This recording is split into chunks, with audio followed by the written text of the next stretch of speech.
That non-compete means you don't write a single line of code for a year. The CTO sneered across the polished oak table. I just smiled, because in that moment, while he was still gloating, certain he had clipped my wings, I already knew how this would end. 12 months later, in a courtroom heavy with silence, the judge read one sentence from a newly passed state law. Their lawyer's jaw dropped. He turned to me, eyes wide, and whispered to his client, "She knew. The whole time she knew." When I first joined the company, the CTO wasn't my enemy. He was my mentor, a brilliant architect, a man who told me I had the sharpest mind he'd ever hired.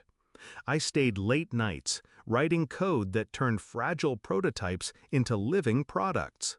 He called me indispensable. I believed him, trusted him. That's why the betrayal burned. The first cut was quiet, a meeting I wasn't invited to.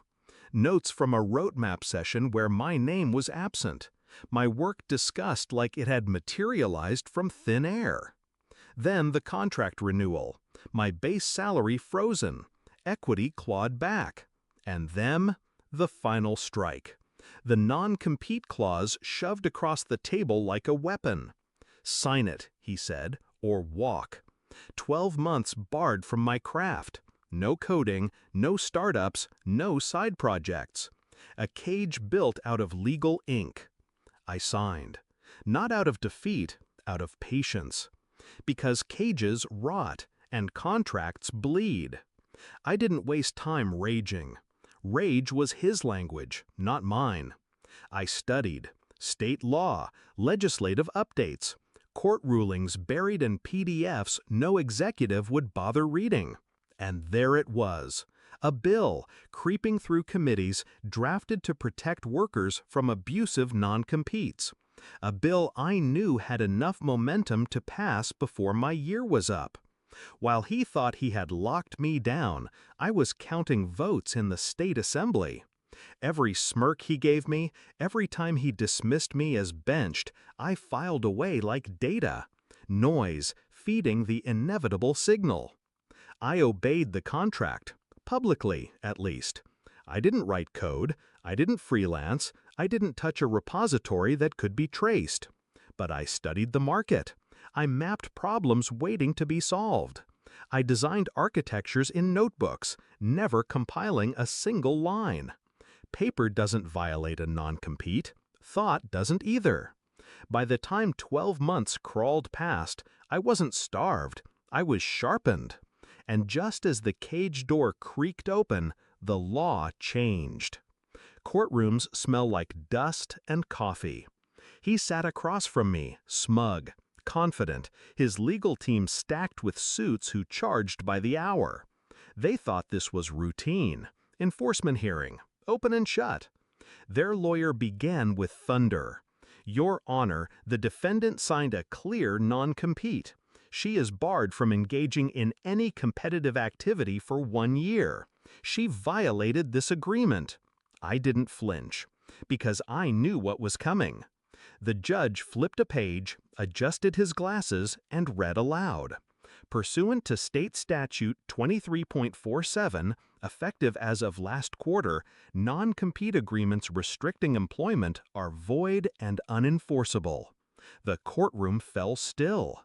The CTO's lawyer blinked. His face drained color. He stammered, tried to object, tried to spin. But the law was inked, clean, simple, final. He turned to his client, whispering with trembling lips, "She knew. The whole time she knew." I didn't smile. Not then. Smiling would have been too small for the moment. Instead, I met the CTO's eyes. He wasn't angry. Not yet. Anger would come later when the consequences sank in. What I saw first was fear. The realization that every move he made, every condescending remark, every sneer across every table had been met not with ignorance, but calculation. He thought I was caged, but I was biding time. He thought I was powerless, but I was watching the ground shift beneath his feet. And now, in this courtroom, in front of his peers, his board, his investors, he wasn't the predator. He was the fool. The judge dismissed the case in minutes. Outside, reporters asked questions. I gave none.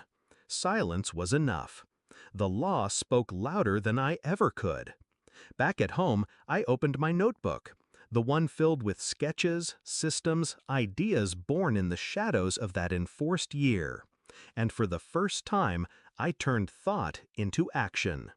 Code flowed again, not chained to his empire, but free. He had tried to bury me in silence. Instead, he gave me the quiet to build sharper weapons. The truth about cages? They don't stop predators. They create tacticians. He thought that non-compete ended me, but all it did was give me 12 months to prepare his ending. And the day his lawyer whispered those words, she knew. The whole time she knew. That was the day I stopped being his employee and became his reckoning.